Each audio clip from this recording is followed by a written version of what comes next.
Hello. Hi. Hi, guys. Okay, so today's episode, I'm super excited because these are my girls and my good friends, also girls that work with me at Fine Line Aesthetics, and they're here to talk about the thing everybody wants to talk about, which is what works and what doesn't work, what's good, what's not good, all the anti-aging things. So welcome, Ashley and Annie.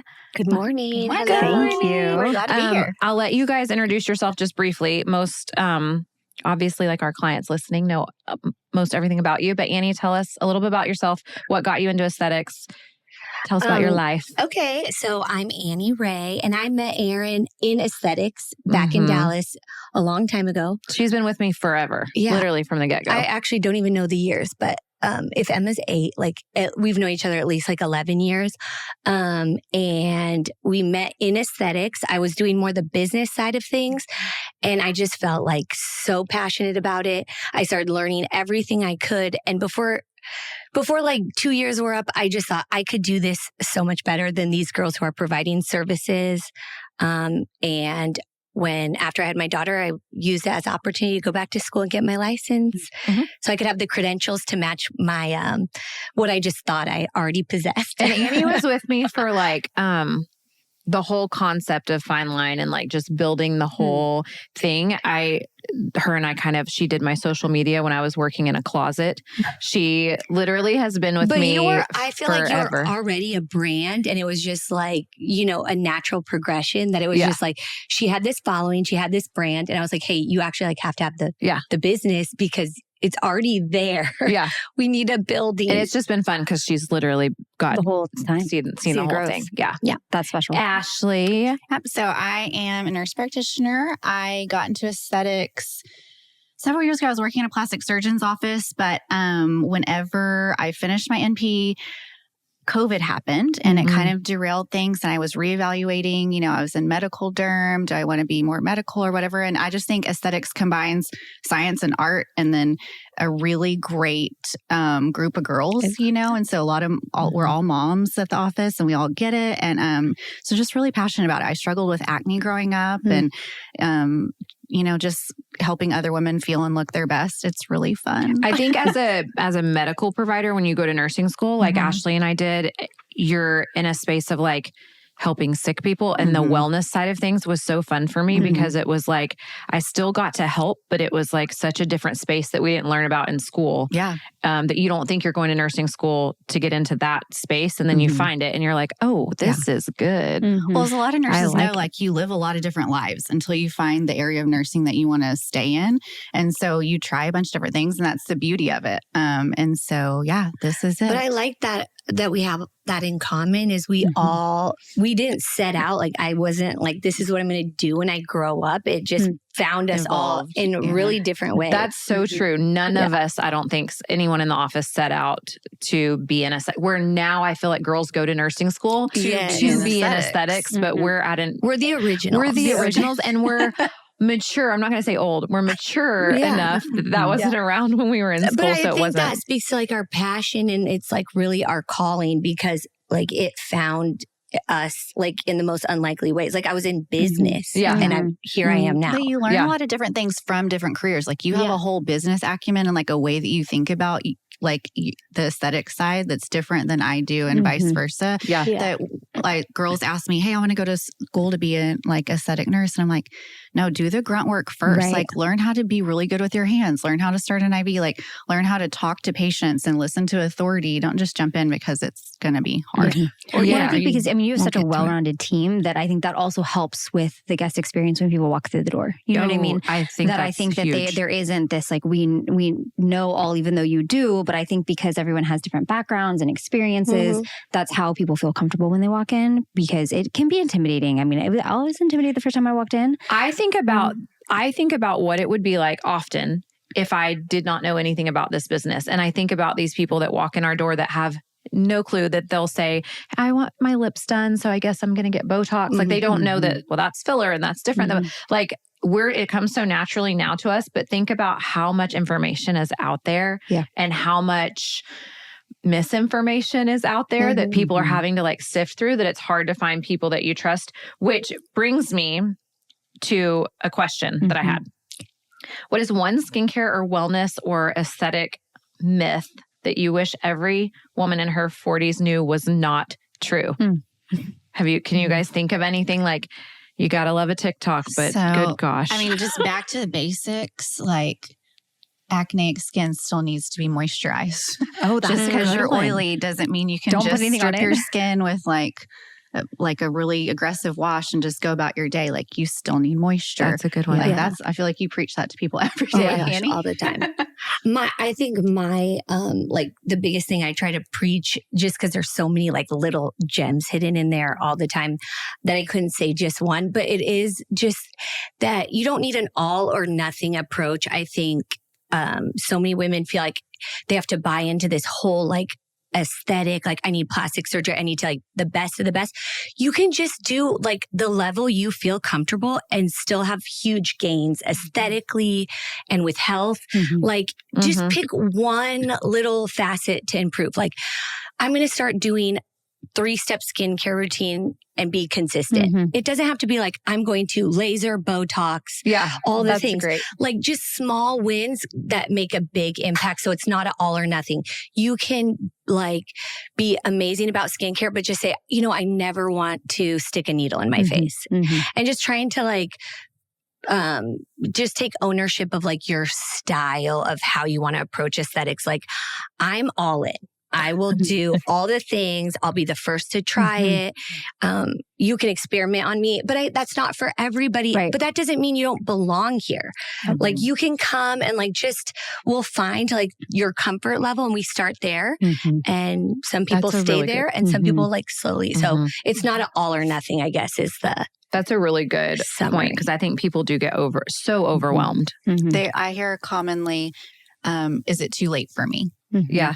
Am I too far gone? That. And I'm like, no, you're too far gone. Exactly. Yes. And like something is better than nothing. Yes. Always. Like always something is better. Like, when you look bad and you're just like, you run a brush through your hair, you throw some lip gloss on. It's just the one little thing that you can commit to. Do something, please. Something. Please just do anything. One thing. Yeah. I just think it's overwhelming if you think you have to be like all in. Like, I think it's overwhelming as a provider, and you guys let me know if you feel this way. For me, I've gotten better. I feel like I'm getting better at it because I am maybe coming from that approach where it's like, let's just like do something, but it doesn't have to be all the things. When people come in and they're like, give me a plan. And you're like, oh God, I have 72 different things that I could choose from, and what's going to be the best for you. And how am I going to know which result is going to be the best for you? And it's overwhelming to us as the provider because we so desperately want to tell you the best thing for you, but the best thing for you might be different from the best thing from the client that was before you or the client that is after you. And we don't want to overwhelm you. Right. Like even if we're feeling... It's overwhelming to us. I feel like people are asking us questions. And this is actually something like that speaks to providers, but also our clients. Like, that was something hard for me because I'm into all the things and I am aggressive about my approach, how to not overwhelm and how to speak to what my client wants. And so I always start my intro and my consult with someone is, like, when you look in the mirror, what bothers you? What jumps out at you? Because that's sometimes the first thing. And when I started my consults that way, and I kind of stole that from a skincare expert that I love, Jan Marini. That's her approach. And it really spoke to me. But when I start that way, it is funny because half the time what jumps out and what really bothers them is not the first thing that I would start with. And that's where I start with them. It builds the trust and it makes them really happy. And then slowly I point out other things. And then I feel like you don't come off as like rude or pushy. You're really listening, which is not my strong point. And that's really helped me as a provider. But I hope that makes people listening who are like, on the fence about seeking aesthetic improvement. Like, we are here to help what you think would make you happy when you look in the mirror, like not when just you go what get a we manicure want. and they're like, you want a lip wax? And I'm like, well, I didn't think I need a lip wax, but I guess so. Right? Yes, like I don't want to offend you. Eyebrows done? That's such a good point. Like we don't want to I'm offend. offended now and I didn't see those Fine, here. So fine, can you fine. just please do It the is- top coat and I'll be out of here. Yeah, it is so true though. People will come in and be I'm like, I didn't think I needed that. how many times have you gone, okay, this person needs help with this line over here? And I'm like, what line? And we don't even see sometimes what bothers them, but it's all they see in the mirror. all So they see if in the we mirror. fix what we see, they're not going to be They're still not satisfied gonna be happy. because they're Yes. seeing the little invisible line that's teeny tiny that we didn't even notice because that's just where their eye went. So you do have to really hone in and like get to know the person and ask them, you're right. Like totally ask And them that's what. like the difference between going to someone with experience. Like I have talked to hundreds of people. Like that is something I've learned along the way. So you've got to find somebody that you can trust because it isn't your job. Like you were saying, they don't know the difference between Botox and filler. That's not their job to know that. It's our job. And so that's one thing I love about Fine Line is everyone always says like, oh, I feel so like less intimidated than when I first started out. And I think that's something we do a really good job is like not pushing too hard, like really Easing just them in. small things that And make building a big trust. difference. Building because trust. it is overwhelming and it is an industry that is moving so quickly. And and that being said, like we're trying to keep up as well. And I know peptides are like a huge thing right now. And Ashley and I talk about them often because her husband helps us out. He they co-own a compounding pharmacy, which is amazing for us because we have firsthand access to, you know, all this information. And he's so helpful getting us information on the new things that are out. But it's kind of like any laser or any other treatment where I'm always hesitant to like jump on the bandwagons that are happening. But it is getting harder because social media, I feel like pushes so much stuff so quickly that it's like, wait, give me like 5 minutes to figure out if I think this is going to work before I give it to my client because I don't want to breach that trust with my client and give them something that's actually not beneficial. So are there, in the peptide world, because I know that's something that's like coming in really hot and really fast, very strong. What are some things that we offer NAD because that's kind of been around for a bit and we feel like there's some consistency in that. Can you talk a little bit about that and the GLP-1s or like any upcoming things that you're keeping your eye on? Yeah. So NAD, if people don't know, it's not a peptide, it's a coenzyme. And it's basically just helping all the cells of our body act more youthful or act as they should act. And so it's going to kind of help with everything from sleep to weight management to anti-aging, just because your cells are being revived. That's the simplest way to describe it. And we do it in an injection form. There's other forms that you can get it, IV, oral, and we just think injections easiest for patients. Other peptides that are around right now, BPC 157, that is muscle recovery and tissue recovery. So if you're thinking athletes like Aaron Rodgers, he tore his Achilles, do we want to know how that healed so fast? Because we're healing tendons and tissue. So guarantee that was in his regimen. But when you're thinking in the anti-aging space, like we do things that break down tissue and break down the skin, or we're doing things that cause inflammation. Could this help their recovery? Yes. But are we maybe in the space to be giving someone for something because they have an achy shoulder? No. So it's like, where do these fit in at Fine Line Aesthetics versus where they fit in at like a wellness center, or you're going to like a hormone specialist pain. or back pain or something like that. Yeah. GLP-1s, we all know those are very prevalent for weight loss, but we're discovering that in micro doses, they help with just inflammation, PCOS, like patients that have had infertility are now getting pregnant because all of their hormones are becoming more in sync. They're, you know, getting rid of their PCS, that inflammatory process, or having success stories, or even curbing like alcoholism because it's turning off that craving center in the brain. So I think we're just uncovering a lot of things that we didn't know about these medications, and they get stigmas like, oh, you're just taking that because you want to lose 10 pounds. Well, no, I'm taking it consistently because it's affecting my overall health and it's making me feel better. There are some, you know, it's just kind of the Wild West, unfortunately. I was literally about to I feel say, like there's so much unregulation that when people jump on a lot of different ones, like who are you getting it from? Who's making it? Is your provider following up and making sure you need to cycle on and off? Are you doing labs with primary care? So just kind of be careful. Well, and I didn't know this until recently, and I'm learning as Ashley informs me things that John I didn't know compounding pharmacies are not regulated by the FDA. I would have never known that. Yeah. Right? You just like don't think that's common knowledge. So they're not regulated. So they can literally do whatever they want, and you have to trust that they're doing the right thing. And so a lot of things that aren't regulated, which supplements aren't regulated that you buy over the counter, stuff like that.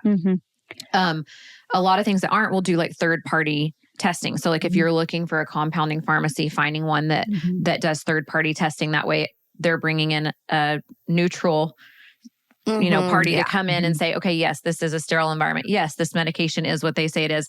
Because there was some like crazy stuff happening recently, and I'm not going to go into that, but like a pharmacy that they tested their semaglutide and there was like no semaglutide and they were sending it out to people. And it's like, you really don't, when you're just like randomly finding the cheapest thing you can find, getting whatever off the internet because it's fastest.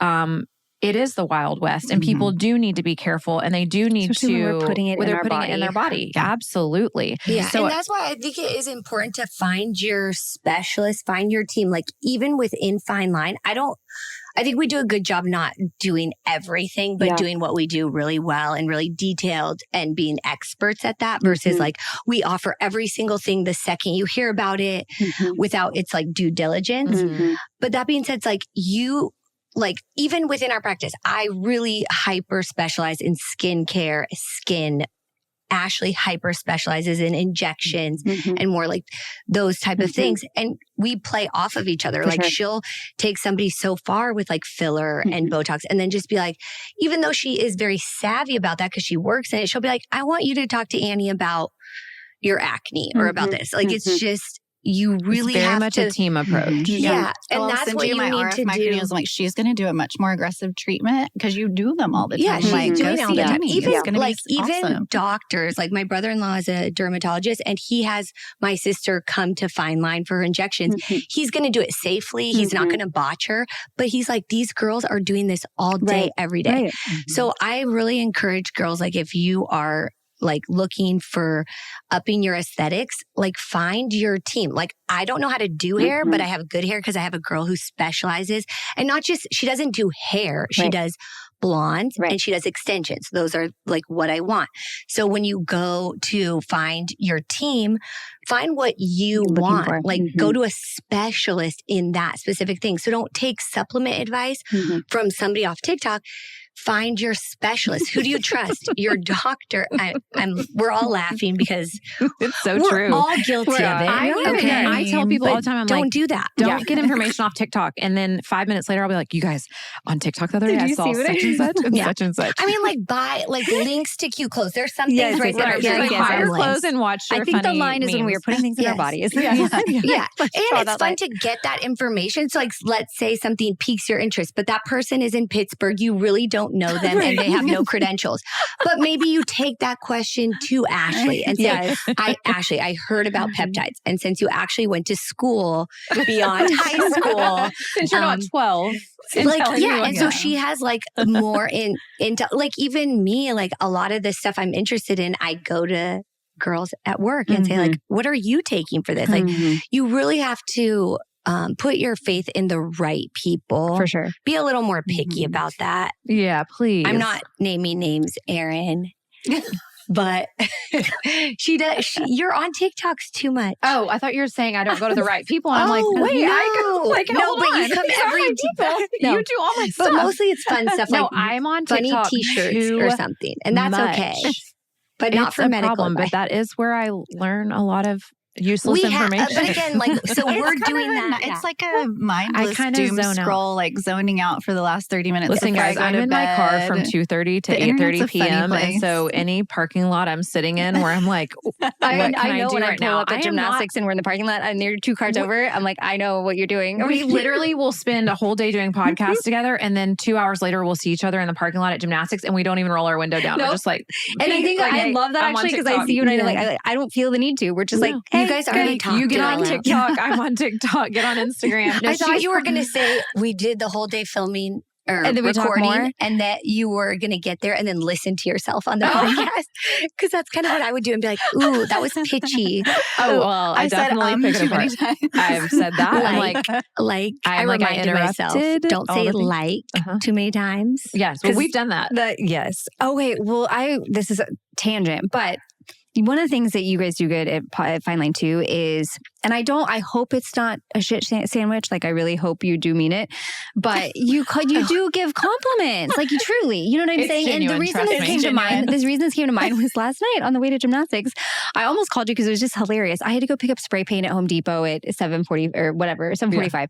And I walk in, I'm like, shoot, I got to go pick up Marley, getting spray paint. I don't even know what I had on, tennis shoes, jacket. And I'm checking out, and this guy at Home Depot just looks at me and he was like, I just like your vibe. And I was like, thank you so much. And he was like, but the things he pointed out was like your phone, random things. But I was like, you just made me feel really good on a Tuesday night when it was like a really hectic day. So it was one of those things where I got, and I was like, there's still goodness in the world. Yeah. And this little man who, I don't know why he complimented certain things, but I was like, thank you, kind sir, for like your kind words. But all that to say, like you take the time.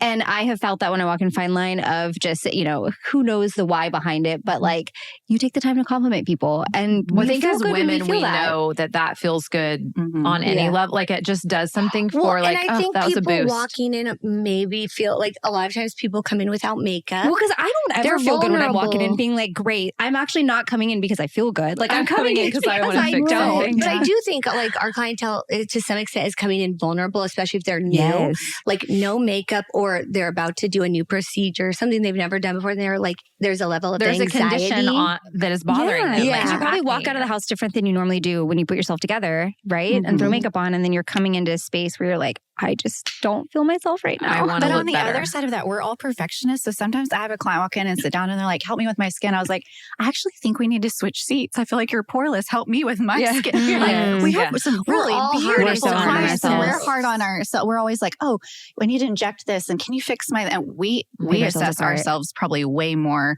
than the general public because we know too much. Yeah. And so, Yeah, not trying. We can't go for perfection. Like I want everyone to like put their best foot forward, but I do spend like half of my job counseling people on like, that's ridiculous. Or like they start by like, I have horrible skin. And that's just not true. You have a problem with your skin. Yeah. But it's like, I do think and I mean, I'm super guilty of this, but we're so hard on ourselves. But we give other people like grace and respect. So like I preach that all the time. Yeah. Like sometimes it's not about even the problem. It's just like the mindset that you're okay. Like we're not going for perfection. Nobody is, but how can we improve or put our best foot forward? Yeah.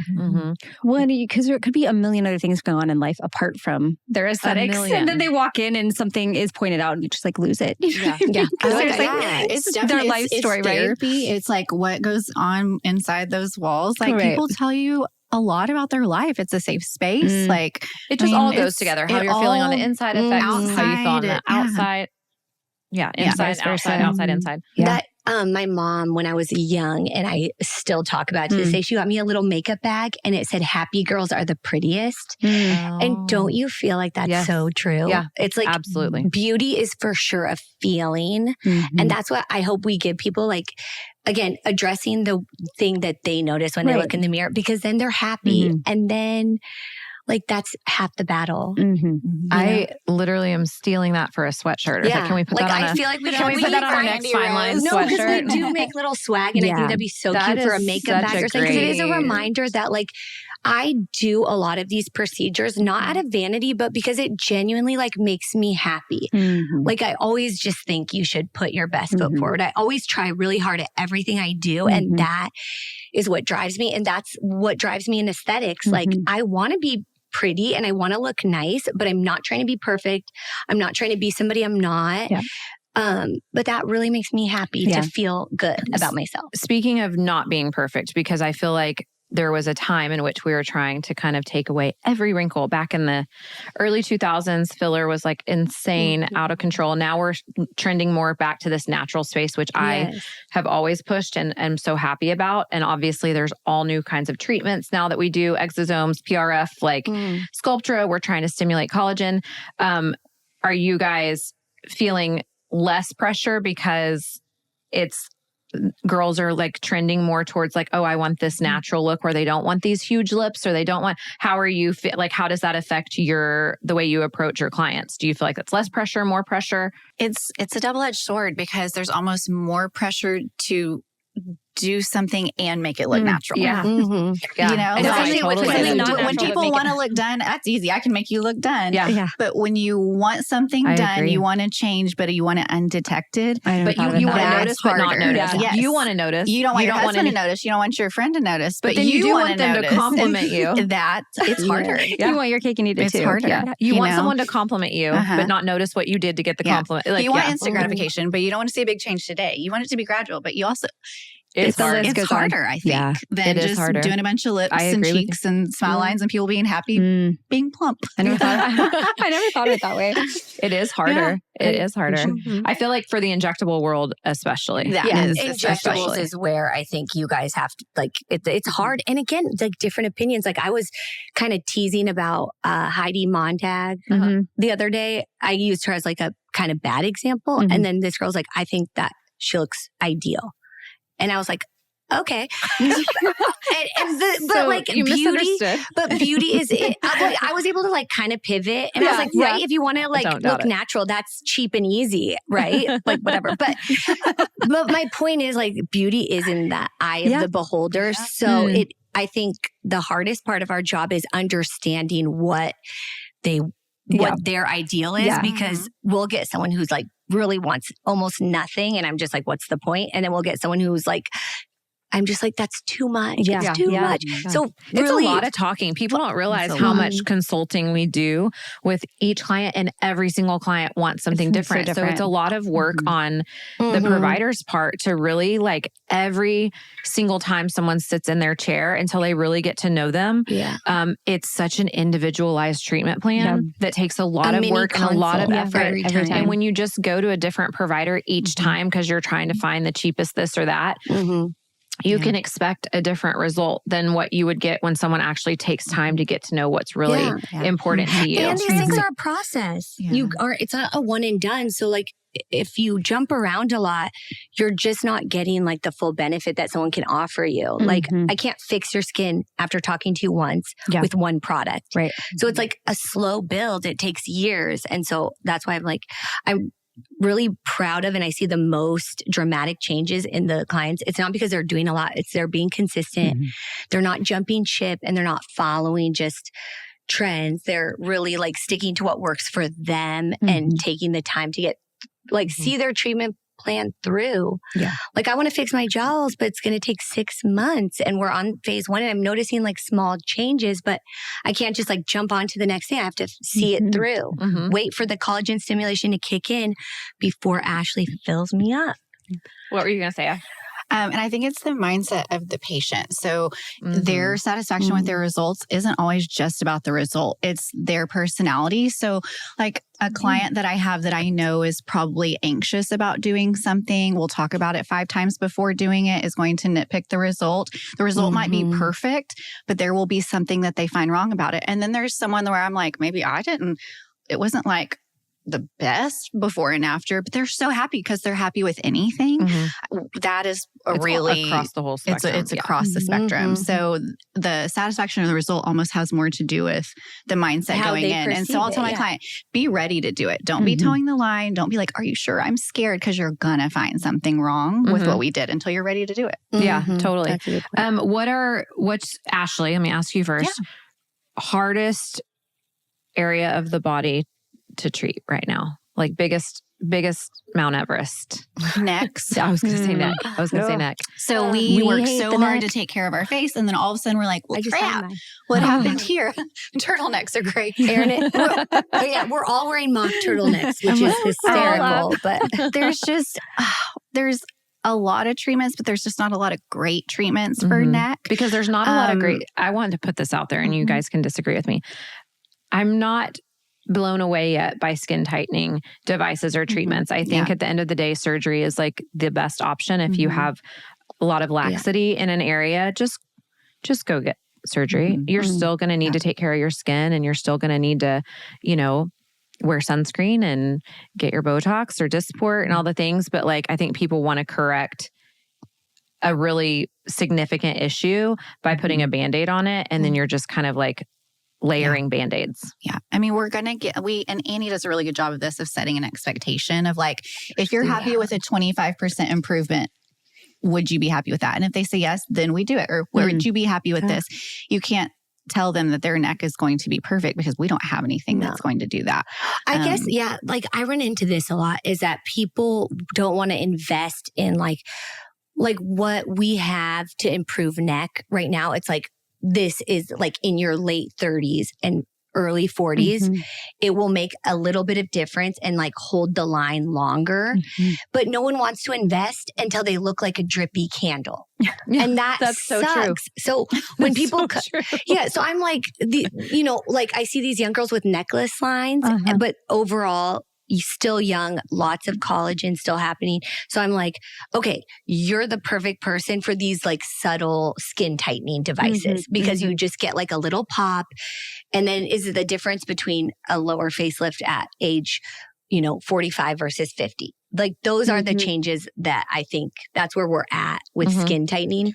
You're right. If people did start earlier, it would push the line a little bit further. At. And then like surgery is inevitable if you want to not, have saggy skin once you reach a certain age. But if we can get you till you're 45 or 50, then maybe you'll say, well, I look age appropriate. Like it's not perfect. It's not but I don't Kim mind Kardashian tight. But when I look around, I feel like my best self for my age. And that's cool too. Annie, would you agree that that's your hardest? Oh my gosh. Your biggest complaint is neck? I just show people before and afters. And I'm like, do you see the difference? It's very subtle. Would that make you happy for this amount of money? If the answer is yes, let's go. I feel so comfortable with my device now that like, I know I can give you the best treatment and take you as far as your body can go with it, but it is a minutia, And so if you're happy with that, let's do it. And if not, I know great plastic surgeons. I mean, how many referrals? I tell people all the time. I just gave a referral for a left. I want a free neck lift for all of the referrals. Yeah, I feel like we can work that out. But back to your point about specialists, what I was talking to my client this morning about, because Ashley and I actually saw clients this morning and then ran here to do this. And I had a girl talk to me about her eyelids and her upper and lower eyes, which is a lot of genetics. A lot of it is genetics when it comes to the eyes. But one thing that we really stress at the office, and I think people are starting to do because the aesthetic industry is now so insane and it's booming and it's just changing so quickly and there's so many things to do. Please, the reason we don't offer everything is because we want to specialize and be really, really good at what we offer. If we offer everything, we're going to be like at about 50%, where if we hone in on the things we know work really, really well, we're going to be really good at those things. Same with plastic surgeons.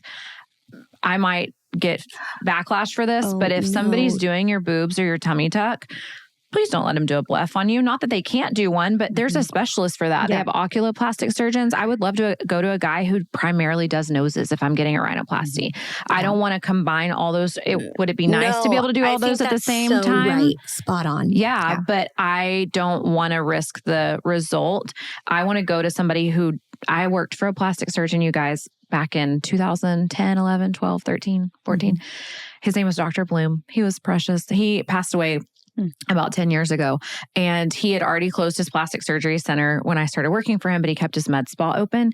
And he was the boob doctor in Dallas. Like he had girls come in from Bloom and Boobs. I mean, I'm telling you, Bloom Boob. I mean, it was like a thing. I don't know what his little tagline was, but there was a tagline. He was so great and just the sweetest guy, but he was very good at boobs. And so not that he didn't do other stuff, but that's like what he was known for. So I think when you're looking for a certain surgery, you really want to like focus in, especially now because it's very different than even 10 or 20 years ago, on somebody who specializes in that specific area. I agree. Yeah. Like when somebody tells me, oh, my dentist started offering Botox. And I'm like, well, that's interesting. So I just don't think I would also get my cleaning and my forehead done.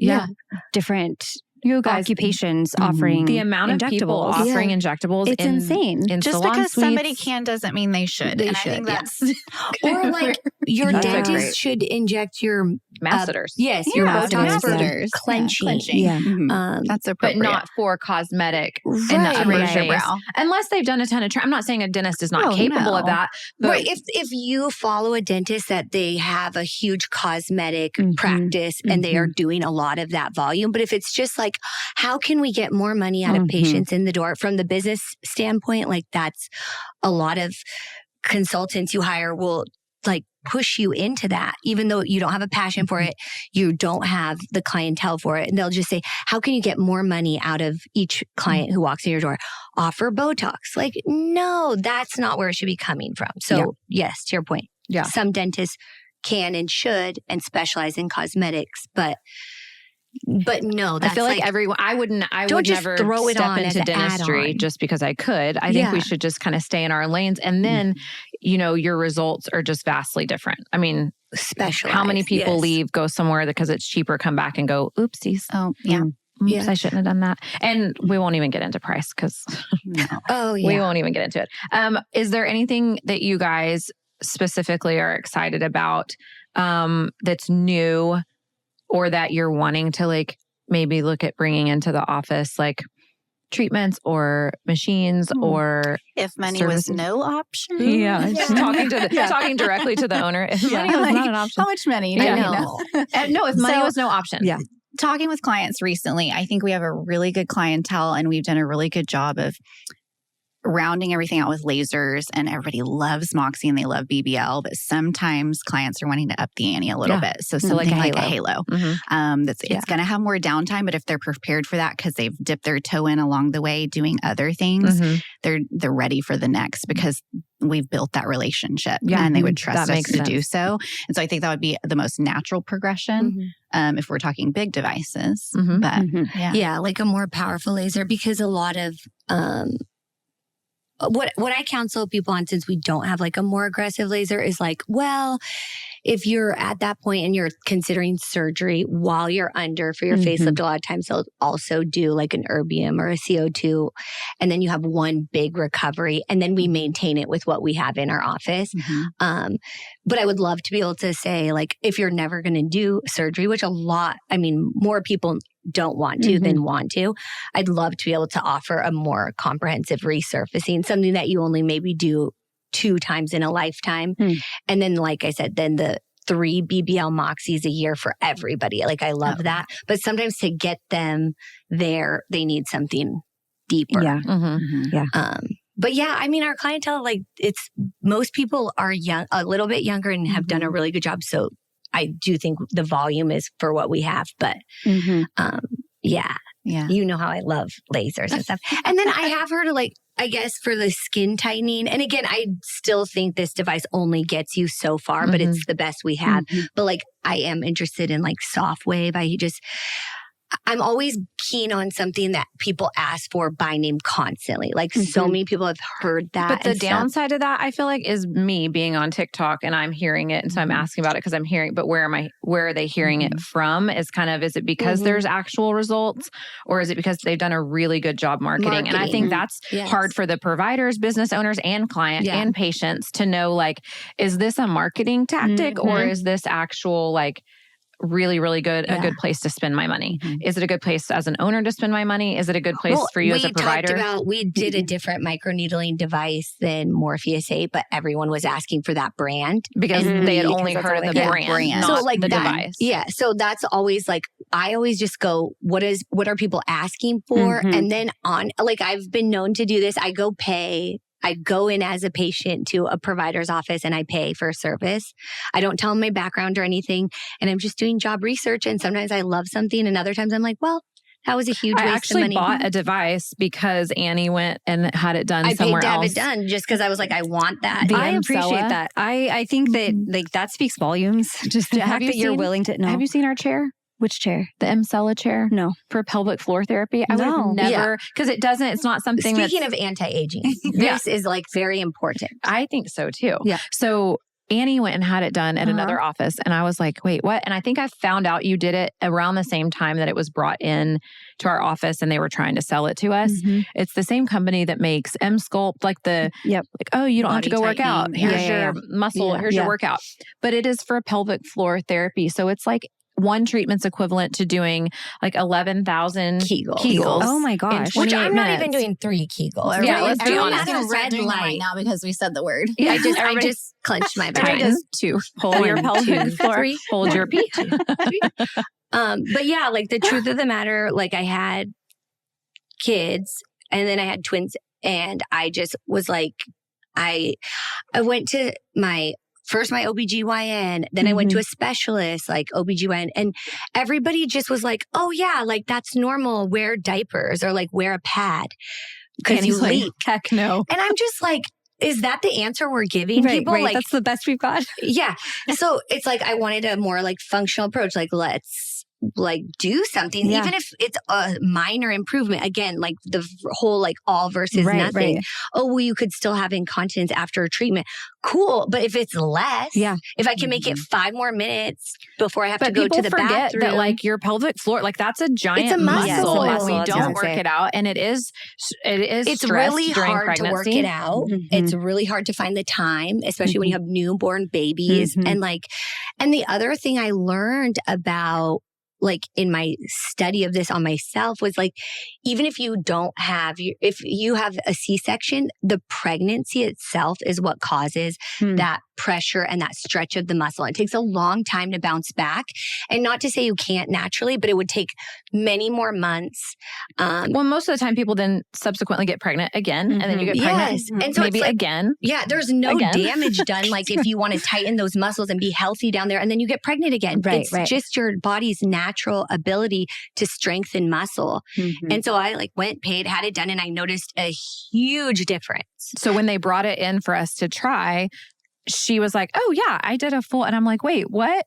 So talking to women, because in our office, it's a lot of women who've been pregnant or of a certain age. And it's like it is probably 90% of them are like, oh my God, I struggle with it. Oh my gosh, I don't do certain workouts. That's what they talk about. Things that people don't think talk about. Incontinence is you're wetting your pants walking around day to day. I did not know this. Yes. Actually, if you're getting up in the night to use the restroom.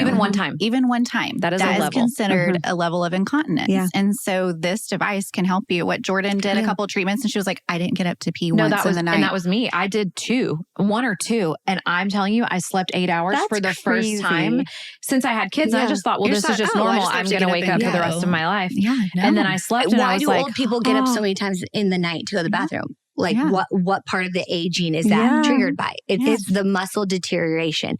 So like, I just really think like sit on the chair. Well, and then let's talk about sexual wellness. Like that was such a huge difference for me too. Like the faster you can get back after having kids when you're busy, like give me that. But for all the, like speaking to all the things we do, like I truly practice what I preach. Like I tell women, like wear sunscreen every day. I practice that. No matter how tired I am, I try to do my skincare. Do I miss nights? 100%. But like, it's again, you can't just say like, oh, because I didn't wash my face one night, I'm lost and I don't do good. Like, no, like you pick yourself up and the next day you do better. Like it's just these small little gains, but I do all like when Ashley, who I'm not super educated on like the supplement world and injectables and stuff, when she brought on the, different things, I'm like, let me try it because I'm not going to speak to my clients about it if I don't believe in it and like do it myself. So everything I'm preaching about, I do. Yeah. What's funny is Annie's like, I don't really love supplements. And then every other day she's like, time for my NAD. And you're like, loves that NAD. You love it. But like NAD, you try it. And I love it. Annie didn't you ask the other day, you were like, can I get this and like, can I dose myself? Like, I was like, because right now how we're dosing it is like, 3 times a week. And those days are just so glorious. So now I'm like, do we need to rethink, like, can I be doing a smaller amount, but every day? Yeah. And it just depends on the person. Like if they don't want to do the needle, if that's a whole thing, they might want. So anyway, this is what I think makes us great is like, we'll change things up. Like, oh, this is what worked for me. And I'm actually like doing it on myself and then setting realistic, like it's not this magic thing, but it does give me more energy. And I'm a believer. Yeah. Okay. So we're going to start to wrap it up because I feel like we've touched on a lot. Stacy's over here. I'm she's she's We've like even a talked sponge. vaginas. I am a sponge. Yeah, We've talked on we all the literally things. talked on all the things. If you could only keep one treatment or product for yourself, what would it be?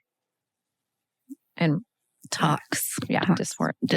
I'm a Dysport girl. That doesn't I mean am everyone has to be, but Tox. I think it makes the biggest change in the quickest amount of time. It's like a little magic eraser. Yeah. Yeah. Tox.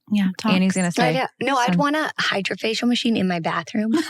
And like just, once or twice a week, just deep clean. Like, I mean, you look so glowy, so good. I want a hydrofacial. So I love that. Most bang for because I know that the reps they have in a perfect world, how often would you recommend someone getting a hydrofacial? Once a month. So you regenerate and you get your new skin cell turnover every 28 days. So if you are doing something nice to your skin once a month, kind of rule of thumb. If someone needed a basic rule of thumb, right? I was literally just going to say for anyone listening who's kind of overwhelmed with like, where do I even start? You guys get this. However, now I go out tomorrow and what do I do? Easy, attainable. Yeah. A facial is so good because we can assess your skin and get you on some regimen that you can do every day. Yeah. And while you can get a facial, a lot of places you can get them at like spas that offer all kinds of day spa type services. When we say a facial at like our office, it's medical grade products. And also then you're speaking the person who's giving you the facial. Sure. Yes. You're getting a full blown consultation on any other medical type services that you need to start that process and can, like we said earlier, tiptoe into it or take bigger steps. If you're like, hey, I'm ready to do this, but some sort of plan where if you go to like the Omni Spa, you're just getting a facial and that's okay. Yeah. That's great. And it's great for your skin. But if you come do it at our office, you do get a consultation at the same time and it baby steps you into all the other things. It's a one-stop shop. I mean, there's been a lot of times where Annie finishes a facial and she's like, hey, do you have time for Botox? She'd want to do it right now because people, time is valuable. Yes. Like you want to just get all your things done at one place and be done for the day. Yeah. Okay. Love it. So Ashley and Annie are two of my 4 providers. We have Hannah Grace, who is a new esthetician at our office. And then we have Jordan, who is also a nurse practitioner.